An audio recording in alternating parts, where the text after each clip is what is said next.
Saya tidak menyampaikan soal yang dipakai untuk ujian kompetensi 2 itu set yang berbeda tapi kualitasnya sama.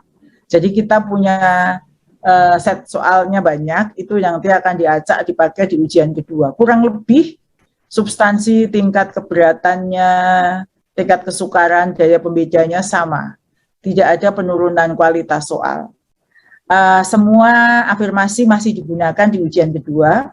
Semua penurunan NAB yang kemarin diperbaiki melalui Kepmenpan juga masih digunakan.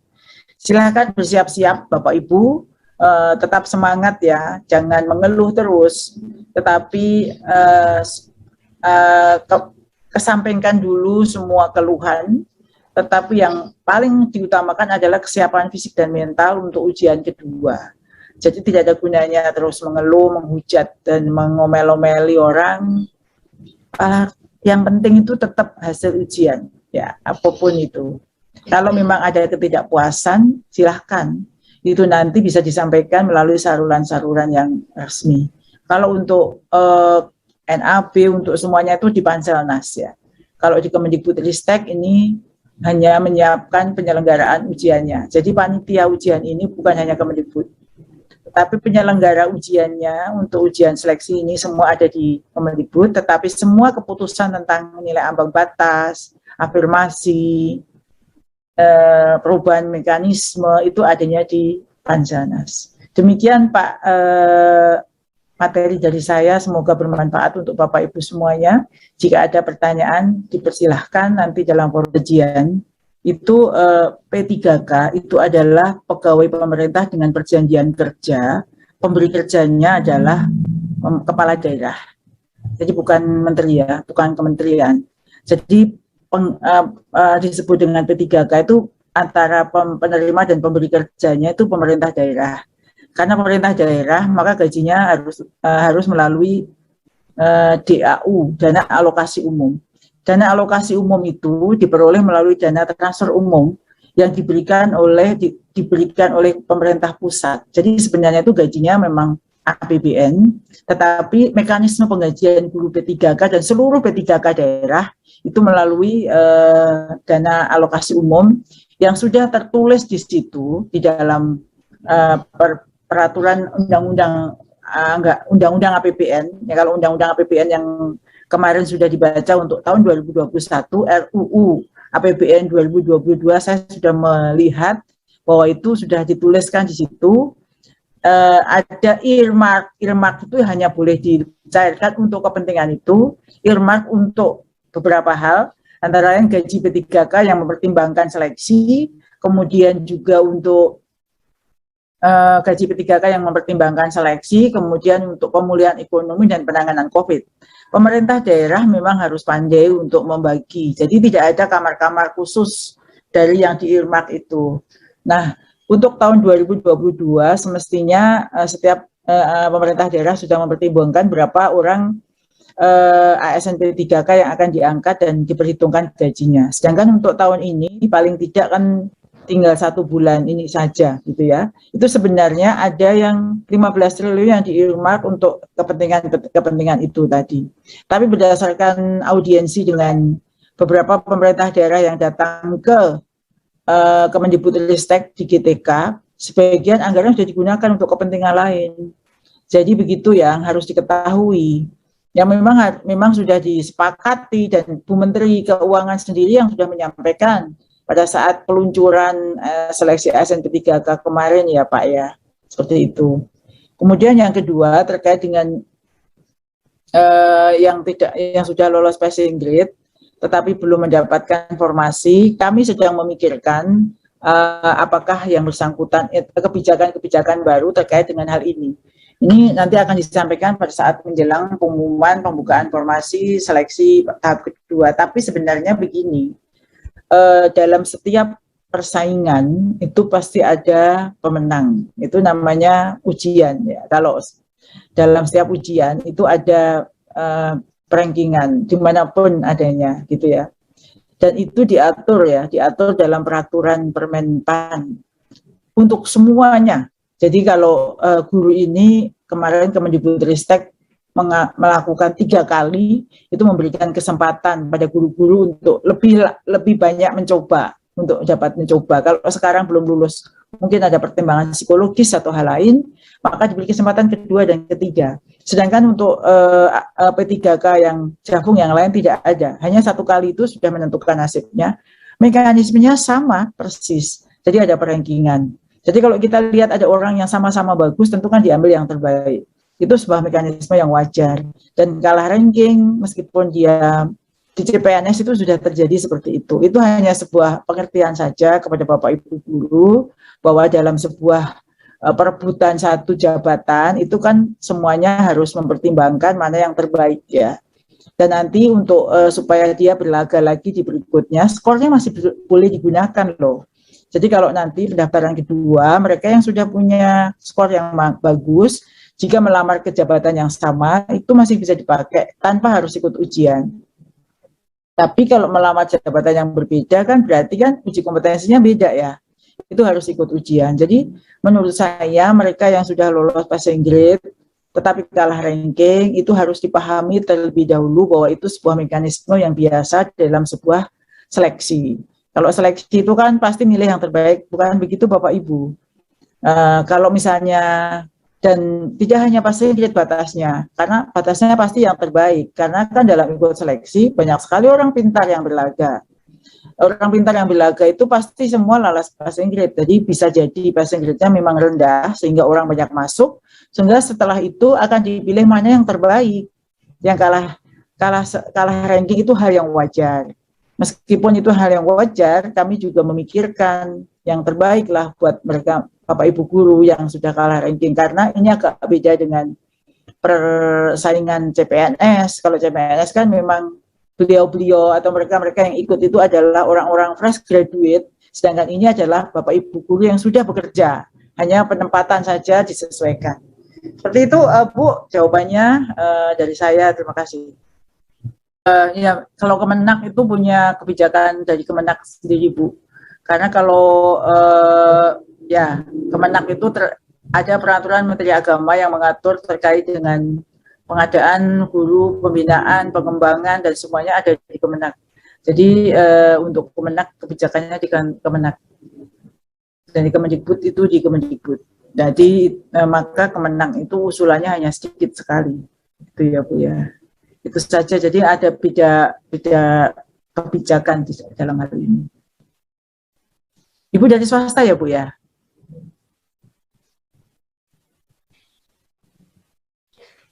Halo? Nampaknya ada kendala sinyal mungkin Ibu. Ya. Terima kasih Ibu. Dan di sini ada pertanyaan dari peserta Ibu. Ya silakan. Misalkan bahasa Inggris, formasi kita ini tinggal 1. Bagaimana jika yang mengikuti tes tahap 2 semuanya bisa passing grade? Maksud optimalisasi formasi tadi bagaimana Ibu? Mohon penjelasannya. Jadi begini, optimalisasi itu ada di tahap 3. Makanya kalau yaitu pertanyaan yang bagus tuh sebagai perumpamaan. Bahasa Inggris itu ada 40 gitu kan ya. Kemudian ininya kan 1, begitu kan ya. 1 masih yang direbut dan dari 40 itu 35 atau 30-nya lolos passing grade. Jadi kalau tadi itu ada 90 total, ada 93.000 orang yang lolos tapi kalah ranking. Itu nanti kan terjadi sama ya Bu. Jadi otomatis yang kalah ranking ini tidak akan mendapat formasi, dia lulus tapi tidak lolos, begitu kan hasilnya, lulus tapi tidak lolos. Nah di tahap 3 optimalisasi itu ujian kedua kan masih di satu kabupaten atau wilayah kewenangan. Misalnya Kabupaten Wonogiri itu hanya SD SMP itu bisa pindah antara SD SMP milih. Kecamatan mana ya, Wonogiri lah, antar kecamatan itu boleh pindah milih ya, milih antar sekolah, antar kecamatan, bisa antar di dalam satu kewenangan kabupaten. Sedangkan provinsi itu kabupaten, misalnya guru SMA Kabupaten Karanganyar bisa milih SMA Kabupaten Wonogiri, SMK di Sragen itu kabupaten, itu satu kewenangan di dalam kabupaten. Itu ya. Itu untuk ujian kedua. Jadi masih boleh milih antar sekolah, antar jabatan dalam satu kewenangan. Sedangkan di ketiga itu boleh milih di luar daerah kewenangan. Dan jika nanti tadi saya gambarkan ada 180.000 yang yang milih, itu optimalisasi. Jadi jika mau tetap menjadi PNS ASN ketiga K tahap ini, bisa memilih formasi-formasi yang masih kosong itu tadi. Optimalisasinya di sana. Apakah mau di Nias ataukah mau di Papua sudah tertutup untuk orang Papua, Maluku, Tanimbar, itu yang disebut dengan optimalisasi. Nah, optimalisasi itu masih di ranking lagi. Karena ada yang lulus 10, yang dibutuhkan 5, ya ranking dari nilai tadi, meskipun tidak lolos di ujian ini, dia optimalisasi, kriterianya masih sama, lolos passing grade, di ranking lagi. Begitu Bu, itu diatur dalam Permenpan RB. Ya, terima kasih Ibu. Kemudian ini ada pertanyaan lagi Bu di kolom chat. Izin bertanya Ibu Nunu, untuk tahap 2, apakah induk dan non-induk masih diberlakukan seperti tahap 1 sesuai dengan Permenpan? Ya, mohon penjelasannya Ibu. Ya, terima kasih. Jadi kalau aspirasi dari masyarakat sih memang untuk yang induk itu masih dikunci lagi di tahap 2. Namun itu kan berlawanan dengan Permenpan ya. Kalau Permenpan itu mulai ujian kedua itu mulai terjadi persaingan bebas, itu kan. Itu di Permenpan ya. Rupanya upaya kita untuk memberikan kesempatan lagi induk itu belum bisa diterima untuk ujian sekarang. Jadi tahap 2 masih mengikuti mekanisme yang ada di dalam Permenpan RB, bahwa setiap jabatan bisa dipilih oleh siapapun dalam daerah kewenangan yang sama. Terbuka untuk umum. Untuk kriteria pelamar 1, 2, 3, 4. Jadi ada 1 itu guru honoris sekolah negeri, 2 guru K2, 3 guru honoris sekolah swasta, 4 lulusan PPG yang belum mengajar. Ada 4 kriteria itu boleh milih dimanapun dalam satu kewenangan, Mbak. Itu untuk ujian kedua. Iya, terima kasih Ibu. Kemudian kami buka kembali pertanyaan. Ada yang sudah raise hand. Di sini ada Ibu Junita. Silakan Ibu Junita untuk menghidupkan mikrofonnya dan langsung bertanya kepada Ibu Nunu. Baik, terima kasih Bu atas kesempatannya. Selamat pagi. Yang mau saya tanyakan di sini, saya ujian tahap 1 ya Bu, kemarin itu saingan saya setelah saya selidiki ternyata adalah guru swasta Bu. Saya melakukan sanggah, tapi sanggah saya itu jawabannya berlawanan dengan apa yang saya sanggahkan Bu, padahal saya sudah upload bukti-bukti yang diberikan. Nah, yang saya jadi pertanyakan, teman saya yang lain yang ternyata temannya adalah saingannya adalah guru swasta, nilainya dinolkan, tapi beberapa dari kami yang ternyata saingannya juga adalah guru swasta, yang jelas-jelas dia saat ini sudah tidak mengajar di swasta. Kenapa kami tidak diperhatikan gitu Bu? Ada beberapa, tapi beberapa yang lain nilainya kan dinolkan seperti yang ditanyakan oleh rekan yang lain tadi ya Bu ya. Apakah karena kami tidak memiliki sertifikat pendidik, jadi kami tidak dilihat sanggahannya Bu? Seperti itu pertanyaan dari saya. Terima kasih Bu.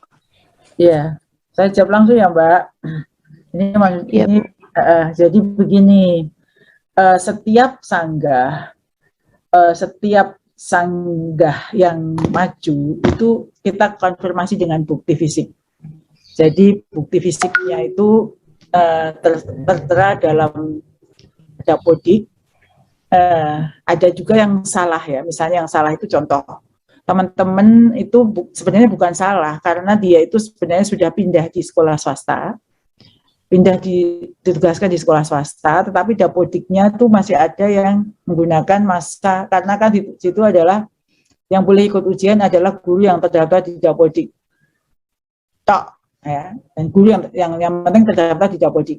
Tetapi ketika afirmasi baru yang aktif 3 tahun berturut-turut, maka ada yang terdaftar di Dapodik, dia ngajar tahun berapa, dia tidak aktif, kemudian dia menjadi operator, ya kan, kemudian dia mengikuti lagi, tapi dia statusnya guru, tapi 1 tahun 2 tahun off, dia bisa ngikut. Ada pertanyaan Sanggani, kok dia operator bisa ngikut, tapi dia pernah jadi guru, dia terdaftar di Dapodik sebagai guru, tapi dia 2 tahun, 3 tahun tidak mendapat jam mengajar, dia boleh ikut, tetapi tidak ada afirmasi apapun. Satu. Kemudian yang tadi pertanyaan Ibu tadi, jadi ketika menyanggah itu, menyanggah untuk dirinya ya, bukan menyanggah orang lain. Kalau tadi kenapa dia yang lulus, bukan saya, itu pasti nggak diperhatikan, karena sanggahan itu hanya untuk diri sendiri. Mengapa saya tidak? Karena sebab. Karena saya merasa saya 3 tahun berturut-turut, kenapa afirmasi 3 tahun berturut-turut tidak tidak ada, tidak saya dapat, gitu kan? Misalnya merasa. Ternyata setelah kita cek, yang seperti itu banyak. Sebagian besar sanggahan itu merasa dirinya berhak untuk mendapatkan afirmasi di atas 35 tahun dengan 15 poinnya atau 75. Karena merasa 3 tahun berturut-turut, syaratnya ada, tertulis jelas, 3 tahun berturut-turut tanpa putus mengajar di Dapodik. Artinya mungkin ada ibu bapak yang setelah kita cek itu tidak berturut-turut. Jadi ada 1 semester, 2 semester, 1 tahun, 2 tahun putus. Sehingga tentu kalau itu sampai kita beri afirmasi, itu ada yang bisa mem-PT-UN-kan, karena dasarnya bukti, dia 3 tahun kenapa dapat afirmasi. Nah, itu yang harus dilihat lagi untuk melihat kembali, ya, karena kami itu menerima WA banyak sekali yang seperti itu. Bahkan dari menggunakan berbagai kekuatan itu untuk menyampaikan, ya, tapi kita berpegangnya pada data yang ada di dalam Dapodik, bahwa 3 tahun berturut-turut tanpa putus. Itu ada di dalam pasal Permenpan RB 28 untuk mendapatkan afirmasi 15%. Tidak ada pengaruhnya yang punya serdik atau tidak, karena kan ketentuan serdik itu langsung dapat 100, ya kan?